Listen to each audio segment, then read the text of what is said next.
Good morning. Really cool to have you all here. I hope Friday went fine. Sorry again, I wasn't there in lab. I heard good things from Bernadette about all of you for what it's worth, so right on. This week we're going to work on Chapter 2, Part 2. All right, we went through the naming stuff on Friday, and of course on lab then you had some exposure to it. And what we're going to do now with the rest of the time is we're going to look real briefly here at the molar mass of compounds. We looked at the molar mass of elements in Chapter 2, Part 1. Now we're just going to extend it to compounds. And then finally, we'll look at the empirical formula, molecular formula thing, and how scientists can determine what a compound actually is. On Friday, when we have lab, make sure you've got the nomenclature lab ready to turn in. Problem set number 3 is good to go. Again, a lot of naming, also some molar mass, and then some of this empirical formula, molecular formula stuff. Quiz 3 will happen right after, and I did want to emphasize how starting this Friday, if you have a quiz or a midterm, you are welcome to take one piece of 8.5 by 11 paper and write any kind of notes on it you want to, and both sides are fine. Now, do not photocopy materials and put them on your note card, all right? That would be like a points off kind of thing. I want you to handwrite things out, and my cheesy reason is because you remember things better when you write instead of just looking at something, all right? You will turn that in with the quiz, so just get ready for that. Should be pretty chill. And then after that, we're going to do the empirical formula in class lab. And this is a pretty good lab, so make sure if you have some safety goggles, bring them along. You'll definitely be using them. But if you don't have them, I'll have some you can borrow too. So any questions, that kind of stuff. This is a compound ethanol, C2H6O. And just like with elements, it's nice to know how many grams are in a mole, because again, a mole of anything, 6.022 times 10 to the 23rd. A dozen of anything is 12. So if you had a dozen donuts, a dozen roses, a dozen pairs of shoes, it would always be 12. Well, in chemists' world, the dozen's kind of like the mole, only the mole is this wild 6.022 times 10 to the 23rd number. So molar masses allow you to tell how many grams there are in a mole of a compound. So when you figure out the molar mass of ethanol and you'd weigh out 46.08 or so grams on a scale, that would mean you'd have 6.022 times 10 to the 23rd of these little dudes hanging out in your container, all right? And that's cool, as we'll see in the next chapter when we start doing reactions. Now, to get to this number, the formula, super important, so that's why we're spending a lot of time this week on naming as well. This formula has carbon, hydrogen, and oxygen. It's got 2 carbons, 6 hydrogens, and 1 oxygen. At the end of Friday, I said how most of the time you can cut your molar masses down to the hundredth. So for example, hydrogen up here on the periodic table is 1.00794, and there's nothing wrong with using that number. However, it does take more time to enter in your calculator or in my slide right here. Most of the time in chemistry, if you have a 4 sig fig value, you're good to go. So in this case then, if you do it to the hundredths and you add them up, you cut this number off at the hundredths, you're good to go. 46.08 is a pretty good number. So again, if you have 46.08 grams of ethanol, you have 6.022 times 10 to the 23rd molecules of ethanol. That's the joy of the mole in chemistry. I highly recommend, if you can, get a molar mass calculator. On my iPhone, I have one. On my computer, I know which I use the most. I think it's called iMass or something, but most of the time they're free. Paying a little bit if you want is fine. You can also, though, find websites that are molar mass calculators. And it's nothing wrong with doing this process. It's just we'll do it so freaking much in this class. If you can just put C2H6O and push enter, and it gives you this number, makes your life a little easier. Any questions on any of it? This way. Tylenol, popular pain medicine, as you know, has a lot more atoms, but still the same idea. If you were curious how many grams were in a mole, you would add up 8 carbons, 9 hydrogens, a nitrogen, and 2 oxygens. And when you do that, you get this number, about 151 grams per mole. And as long as you have the formula, you can do this kind of thing, which is really cool. So again, you weigh out 151 or so grams, you've got a mole of Tylenol, and a mole of anything, 6.022 times 10 to the 23rd. So this is one we're going to use more than anything else, which is good old H2O. And I want to introduce this right away because, man, we're going to use it like all the time. Now, here's a bunch of numbers, obviously. Oxygen is about 16 grams per mole on the periodic table, and hydrogen is about 1 gram per mole on the periodic table. So roughly 16 plus 2 times 1, water is about 18. And 18.02, the very first one up there, is a number we'll use a lot, all right? So just FYI, you're gonna see the molar mass of water a lot. This is the number that'll hopefully get in your consciousness faster this way. Any questions? Here's the mole of different substances. Notice the difference in densities, et cetera, et cetera. Water, as we just looked at, was 18.02 grams per mole. The density of water is about 1 gram per milliliter. So if you have about 18 milliliters of water, you have 18 grams, which would be a mole of molecules. So if you drink 18 milliliters of water, which is not that much, you have just consumed 6.022 times 10 to the 23rd. I've probably watched Claire drink more than a mole of water this morning already. Woohoo! It's okay. It's just being weird about things. But anyway, yeah, this is normal for us as human beings. We consume just massive numbers of molecules, blah, blah, blah. Aspirin, 180 grams per mole, which poor Claire probably needs after being put on the spot. But anyway, 180 grams of that would be a mole of compound. Copper 2 chloride dihydrate, a hydrated compound. This is, hydrates usually have nice colors and stuff to them. Anyway, 170 grams in there. Again, notice the difference in densities. And this is basically rust right here. Iron 3 oxide is essentially rust. 159 grams is be about a mole compound. Cool. Okay, how they find these molar mass values, they use what's called a mass spectrometer, all right? And we're not going to be experts on mass spectrometers in this class, but basically what happens is they inject a sample and they ionize it. So they make the compound somewhat positive. And then if they vary a magnet, all right, the mass of the object is affected more or less by the strength of the magnet. So in this particular example, you can see that 20 was maybe too strong and went this way, 22 was too weak and went that way. It was perfectly aligned for 21. So they vary the magnetic strength essentially to get graphs like this. And from this was one we showed for neon, you can find isotopic abundance and stuff like that. Now for a molecule, it's similar. All right, this is a mass spectrum of ethanol from a group called the National Institute of Science and Technology, and they're big groups. Now, you get little peaks like this because when you make something positive, a lot of times they break up into smaller fragments. So fragment analysis is a big part of this, believe it or not. But when you know how to interpret this is true ethanol right here at 46 grams per mole. A lot of times the hydrogens will fall off, and that would be that particular fragment of ethanol. In organic chemistry, you will use a mass spectrometer, all right? They're pretty easy to use. You just put your sample in, and if you can interpret it, then you come up with the molar mass. One more thing. This is a way to represent grams over moles, and it's used sometimes in science.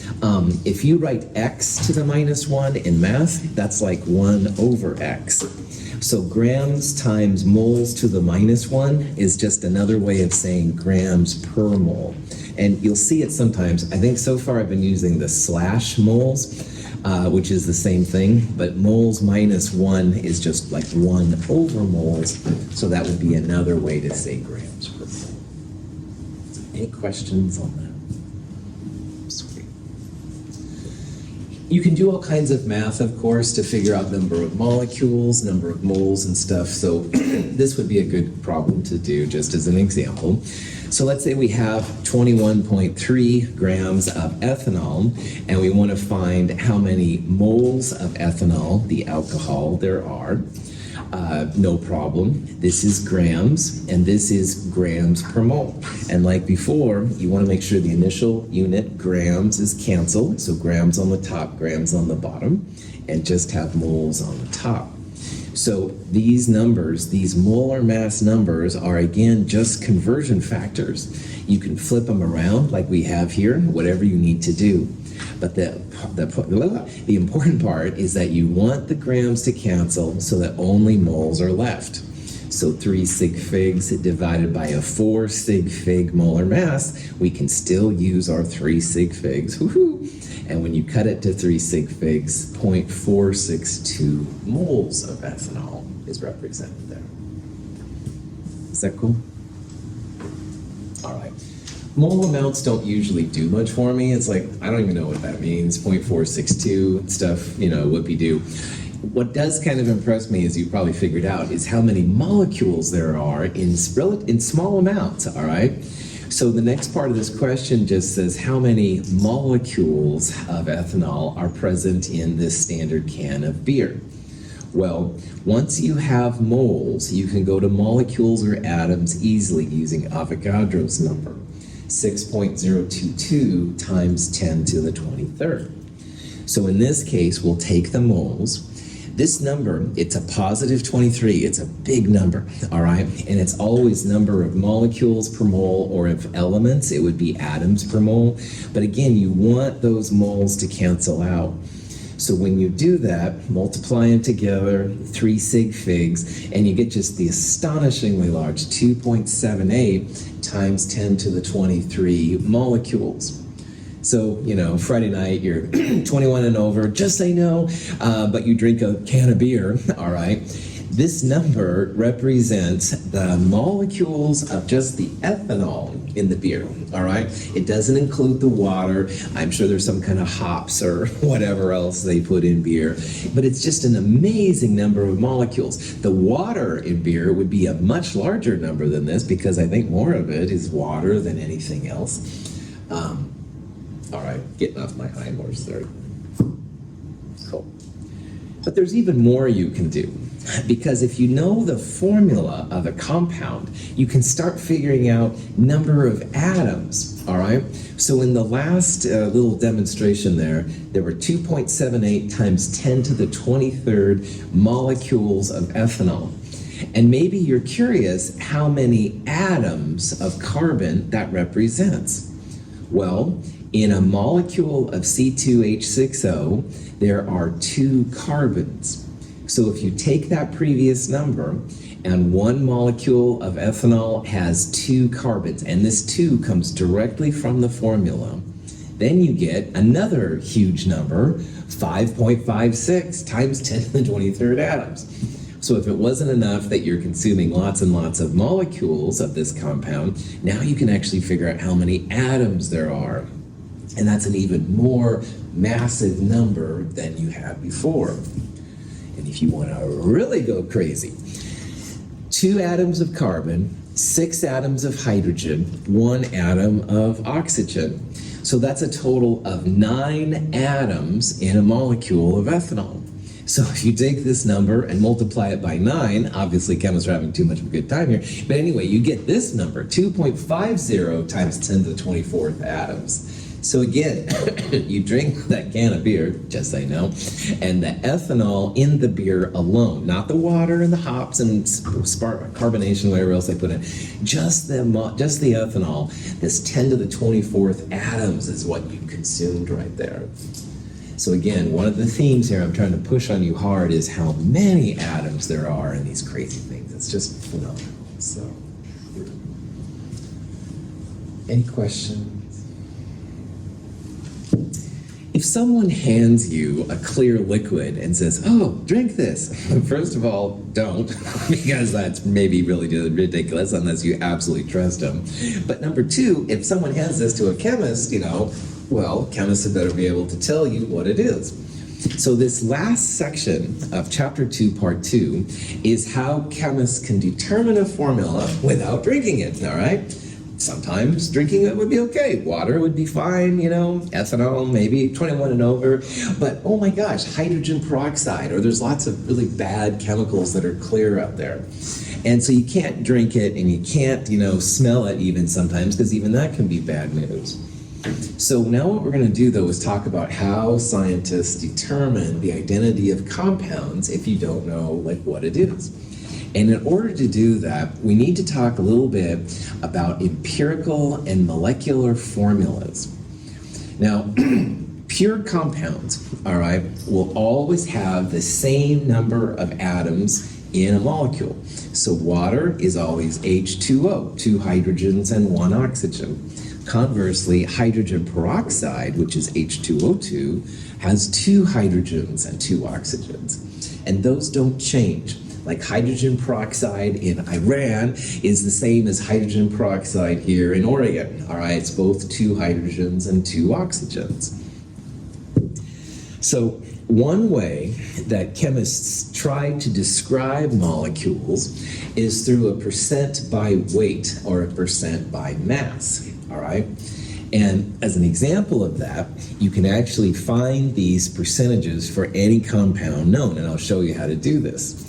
Now for ethanol, these are the values you get, the mass percentages or the weight percentages. By the way, mass and weight are technically different, and in physics you'll talk more about that, but in chemistry we usually are kind of slack about it, so composition by mass, composition by weight, essentially the same things. If we moved from the Earth to the moon, we would definitely have to start thinking about percent by mass only. It has to do with gravity, but that's more than most chemists need to worry about. More people are getting into space, so maybe it'll be more of a problem in the future. But for right now, anyway, percent by mass, percent by weight, same thing. So ethanol is described with these numbers, all right?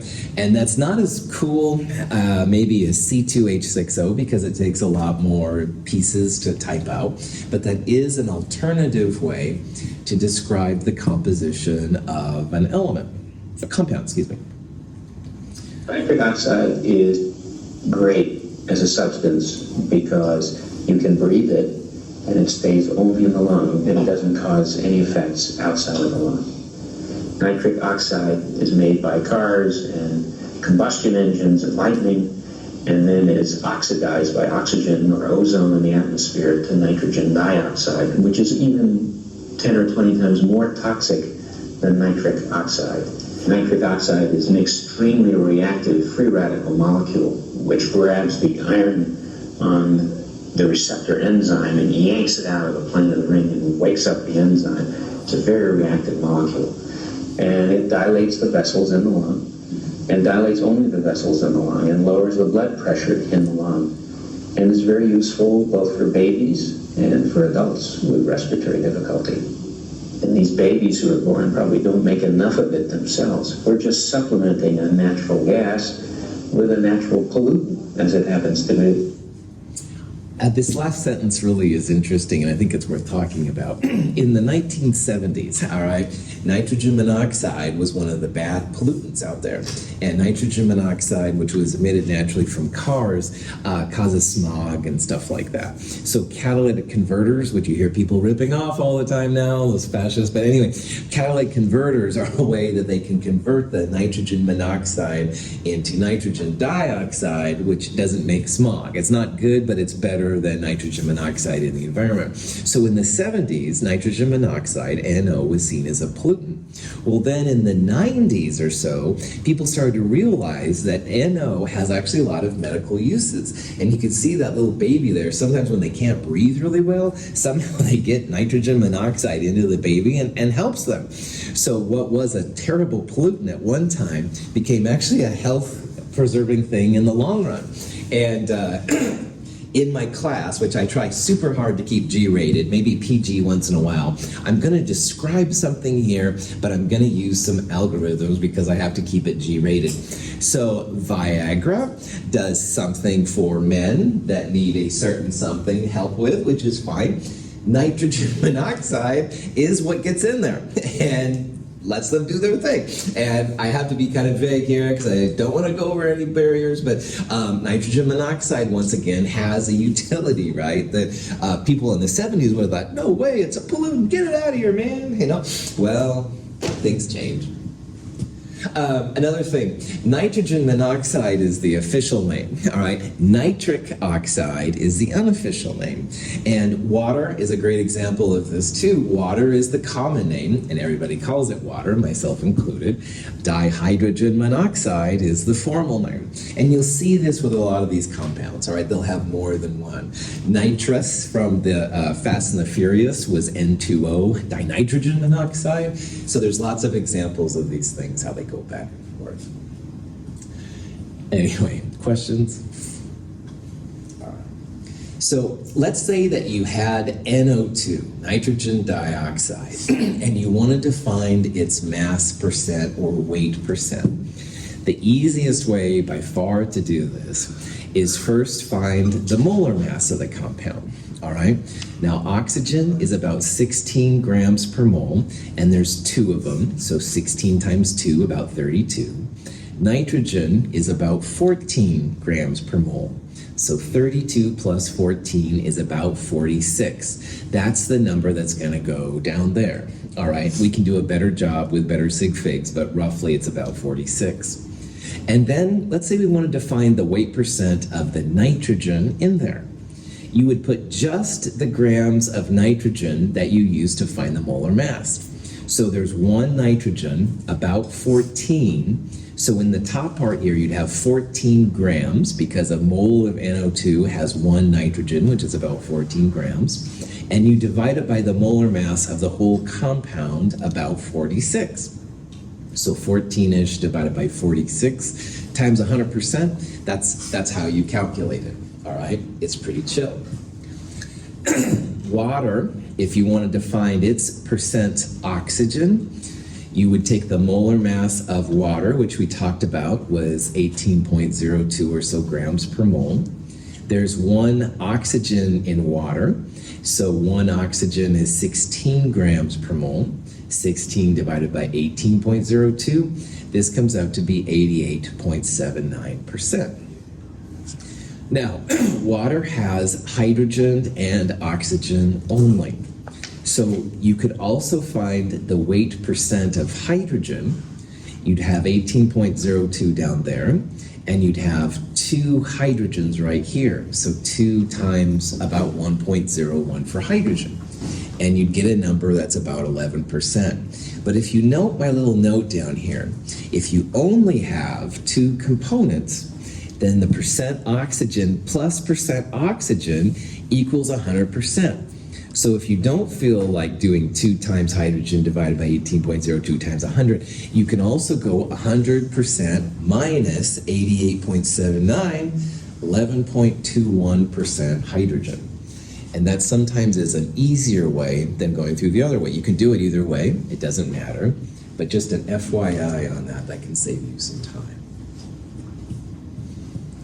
Any questions on that? Okay, so going back to nitrogen dioxide, all right? The molar mass to better sig figs than I guesstimated earlier, 46.01 grams per mole. So notice in the bottom of both of these, all right, there's a 46.01.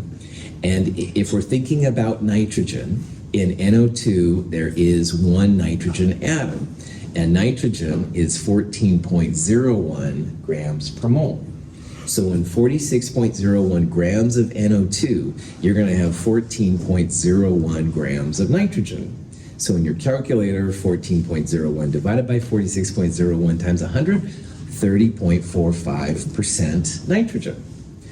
Now for oxygen, if you want to do it the formal way, molar mass in the bottom, once again, there are two oxygens, so that would be 2 times the molar mass of O, which is about 16.00. So 2 times 16 divided by 46.01 times 100, 69.55%. But what would maybe be an easier way to calculate that number? Oh, 100 minus 30. Perfect, that's right. There's only nitrogen and oxygen in the compound. So if you had 30.45%, heck yeah, 100 minus this number will give you this number too. And again, you can do it either way, all right? But just as FYI, that does make life pretty easy. Yeah. Would there ever be a situation where minusing it from 100 would work? Oh, good call. No, and it's actually can be used as a way to test yourself. If you got like a negative percent or a percent more than 100, then that would show you something's wrong in your calculations. So yeah, that's a good call too, but it should work all the time. Good question. All right. So let's go back to nitrogen monoxide, NO, all right, or nitric oxide. The molar mass, MM, of that compound, 30.01%, 30.01 grams per mole. So if we wanted to find percent nitrogen, we put this number, 30.01, in the denominator, in the bottom. And in the top part, there's only one N, so we would also have 14.01. So 14.01, the grams of N and NO, divided by 30.01. You could do it in your calculator real fast, or you can just watch me, which is fine. 46.68% nitrogen. And again, here's what I did. There's one nitrogen, and nitrogen's 14.01 grams per mole. You divide it by the molar mass of the whole compound, multiplied by 100%, 46.68% nitrogen. And you could also find, of course, percent oxygen. 100% minus this number would be percent oxygen, whatever that number is. Any questions? Now, chemists wanted for a while to use mass percentages to identify compounds. Like they'd say, okay, anything that's 30.45% nitrogen and 69.55% oxygen must be NO2. But they started running into problems, especially in organic chemistry. So as an example of why there's a problem, let's say that we wanted to find the mass percentages of nitrogen and oxygen in N2O4, dinitrogen tetraoxide, all right?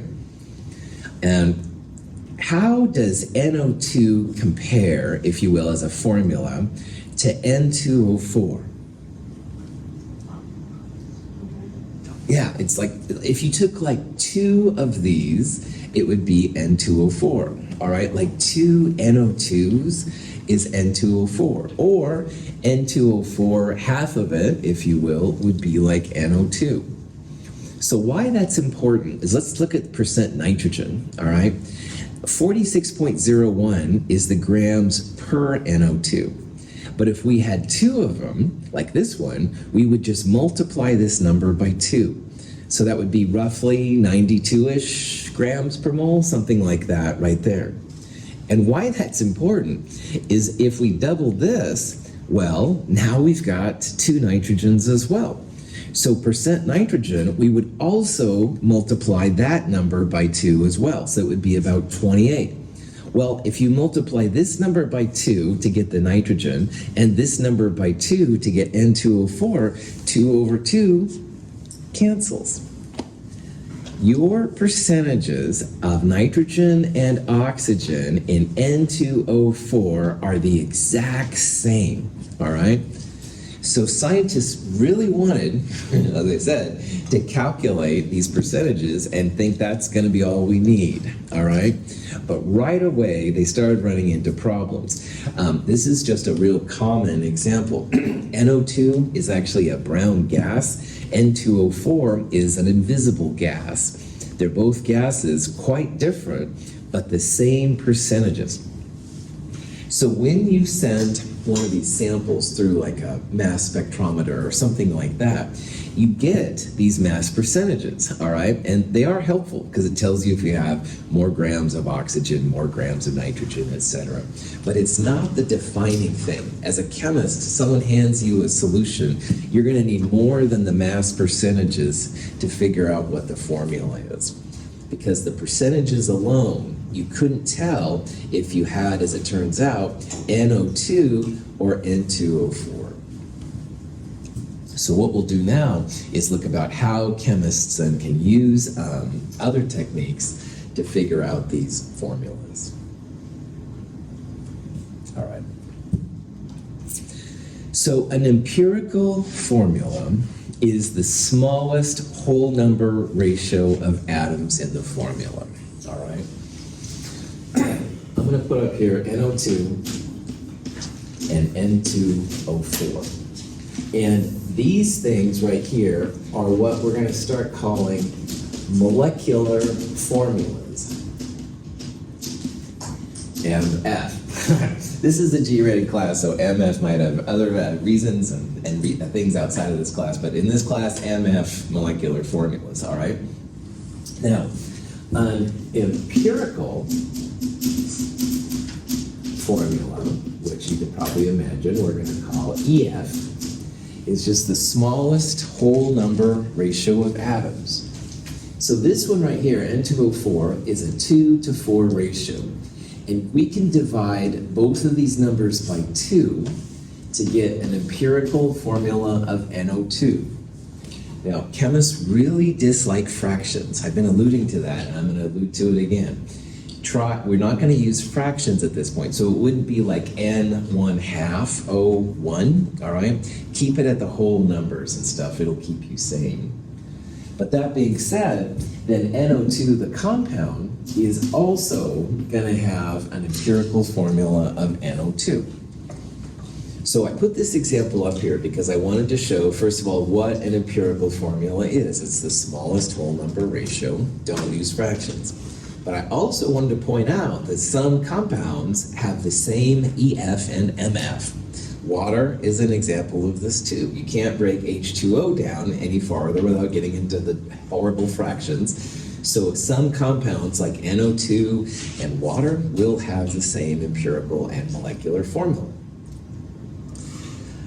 This is really important because mass percentages, like we just looked at, mass percentages will lead you to the empirical formula. And that's the first step of being the chemical sleuth to figuring out what a compound is.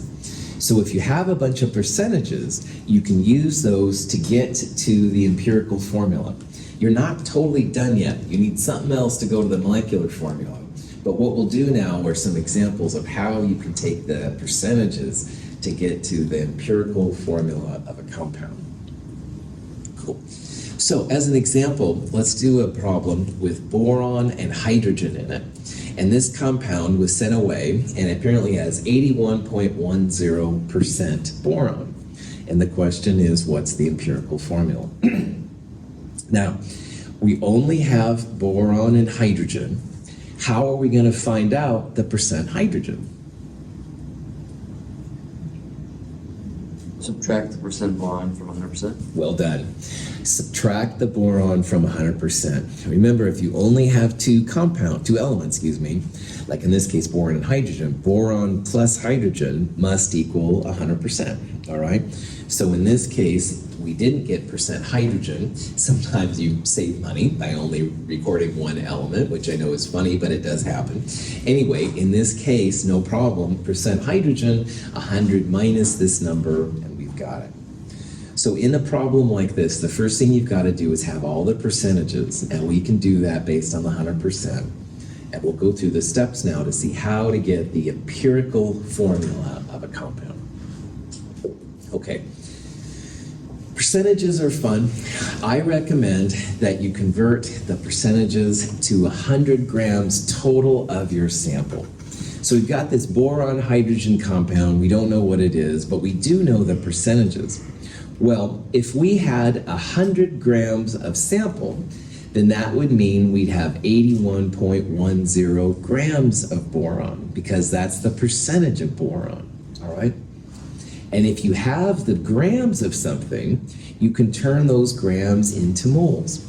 Now, on the periodic table for boron, number 5, the molar mass, 10.811. And that number, once again, is grams of boron in a mole of boron.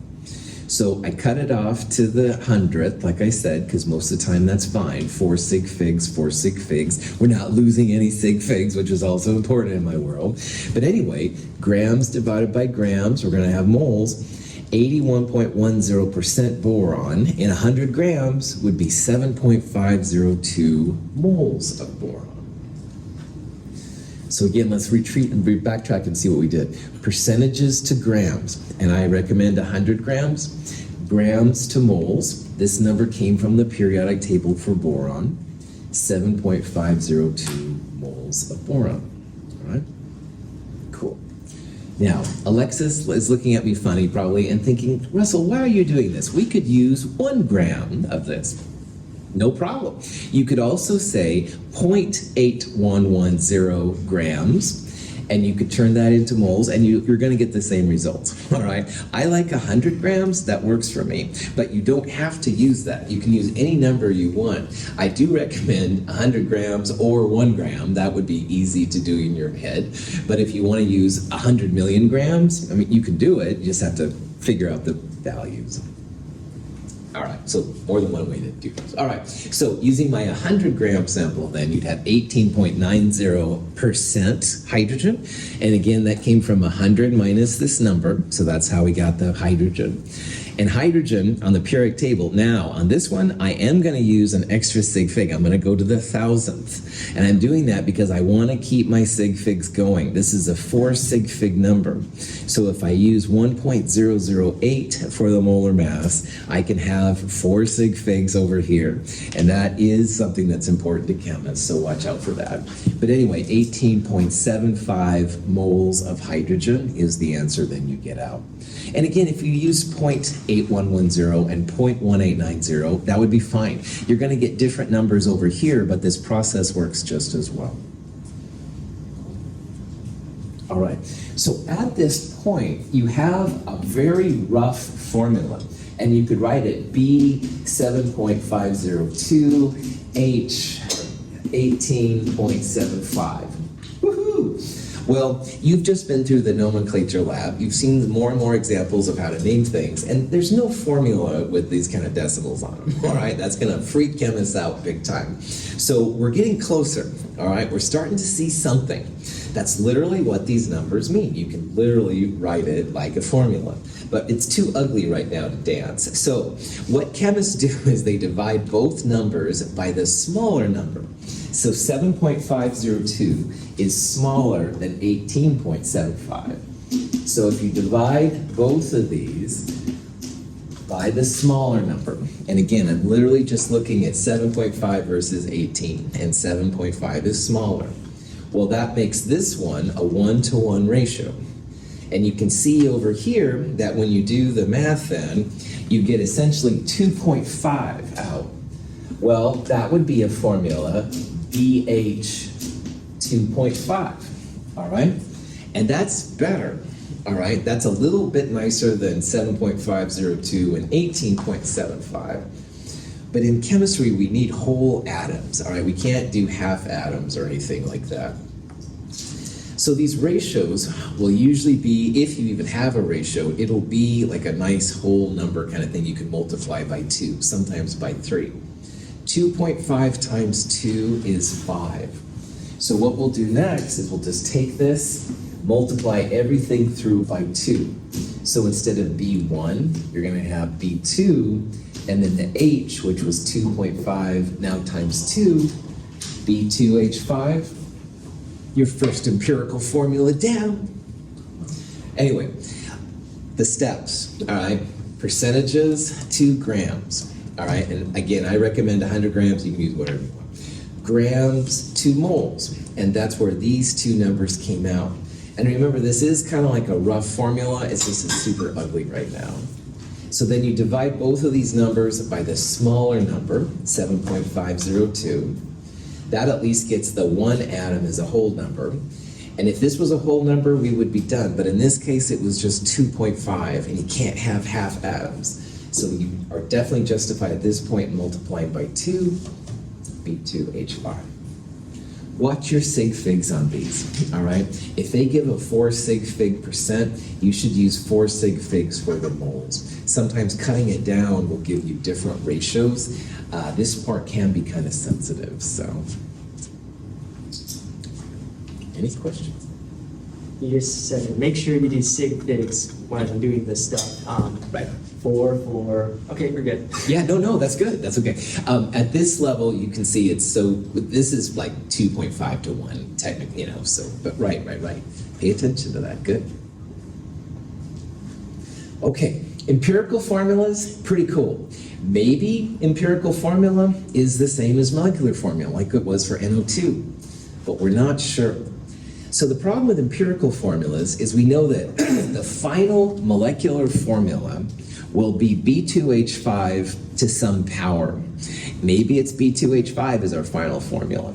Maybe this is taken twice, B4H10. Maybe it's B2H5 taken 3 times, B6H15, or 4 times, BH820, etc., all right? We do know that the final molecular formula, this is kind of the holy grail of these problems, the final molecular formula will be some whole number integral of empirical formulas. So if it was NO2, it's 1-to-1, empirical to molecular formula. But if it's N2O4, it's 2 NO2s in a molecule of N2O4. So what we're going to do now is look at how you can do this final step. And the way that's usually done here is they just look at the molar mass of the whole compound. So to go from empirical formula to molecular formula, you need to have the molar mass of the compound. Now this is usually a separate experiment, all right? There's kind of 2 black boxes here we're sending our samples through. The first one gives us the percentages, which led to this crazy thing. But the second one now is a way to get the molar mass of the whole compound. So for example, water's molar mass, 18.02 grams per mole. That's the kind of number that would pop out. It wouldn't say if we had hydrogen, oxygen, or uranium, but it would say how many grams are in the mole. And if we compare the molar mass of the whole compound to the molar mass of the empirical formula, which is something you can calculate, and you can calculate very rough, quick and rough if you want, that's going to give you a whole number. If you compare the molar mass of the whole compound from the experiment to the molar mass of just the empirical formula, you will always get a whole number, all right? And I don't say always a lot in this class, but this is one time I am. You will always get a whole number ratio. So maybe you'll see it's NO2 taken once. Maybe you'll see it's NO2 taken twice, all right? But you're always going to get a whole number. So I am often a little sloppier on this calculation. You don't need to adhere to the sig figs like we did back here in this one, all right? This one you can kind of slide by if you know the rough values.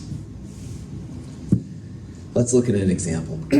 Let's say you have a molecule. It has an empirical formula of CH2. And through a separate experiment, you find the molar mass of the whole compound, 28.1 grams per mole. Again, that thing there says per mole. So this CH2 came from percentages, all right? We figured out what it was. We found it was 2 hydrogens to 1 carbon. Well, we can use this information to find the molecular formula of this compound. It's not for this one right here. We're doing a separate one just as an example. And it's not too hard to do. So again, that molar mass, the 28.1 number, came from a separate experiment, all right? And we're going to compare that to the molar mass of CH2, the molar mass of the empirical formula. So CH2, carbon 12.01, 2 hydrogens, so 2 times 1.01, 14.03. Now, if Clifford did this in his head and got just 14 right here, honestly, that's fine, because this number divided by this number, always a whole number. So if you said 28 divided by 14, that's going to be the ratio, all right? I showed you good sig figs here because, oh, I'm your instructor, but in reality, I'd probably cheese out a little bit here and do it a little cornier, which is do as I say, not as I do. Anyway, Here's the formal way to do it now. 28.1, the molar mass of the whole compound, divided by 14.03. This ratio, again, will always give you a whole number. No fractions or anything like that. So 28 divided by 14.03, it gives you about 2-to-1 ratio. Very, very close. And this 2 is the number of empirical formulas in your molecular formula. So in this case, we're going to take CH2 twice, 2 times this, 2 times that, C2H4. This compound is ethylene. It keeps our bananas fresh as they travel from Central America up, so they don't get yellow along the way. They apparently put it in the atmosphere a little bit to keep them fresh. Woohoo! Just what you needed to know. Anyway, question? All right. So here's another example. I find these problems kind of fun, but anyway, I watch too much science fiction. Anyway, this compound's called glyceraldehyde. It's a funky thing. Empirical formula CH2O, molar mass 90.08 grams per mole, and the question is, what's the molecular formula? Okay, this number divided by the molar mass of this is going to give us a whole number. And that times CH2O will give us the answer, all right? Answer E, flat out, all right? Not gonna be that. So what I would do here, carbon's about 12, hydrogen's about 1, oxygen's about 16. So 12 plus 16 is 28, plus 2, 30, all right? I'm not doing sig figs on this. I'm not even getting my calculator out. You can if you want, by the way. It's okay. But anyway, 90-ish divided by 30-ish. What's that ratio? 3-to-1. 3-to-1. That's right. So what that means, CH2O taken 3 times is going to be our molecular formula. So C3, 2 times 3, H6O3. It's going to be our formula. Now here's a little bit better job, although even here I didn't do very good with sig figs. Carbon plus 2 hydrogens plus oxygens is this number. Whole thing divided by 30, ratio of 3. Again, this ratio will always be a whole number, so that taken 3 times molecular formula. Any questions? Okay, I think I'm going to have to tease you on the answer to the boron hydrogen example until Wednesday. Sorry about that. Should have made so many jokes, I guess, along the way. But anyway, we'll stop here. We'll finish this up on Wednesday. Have a great day.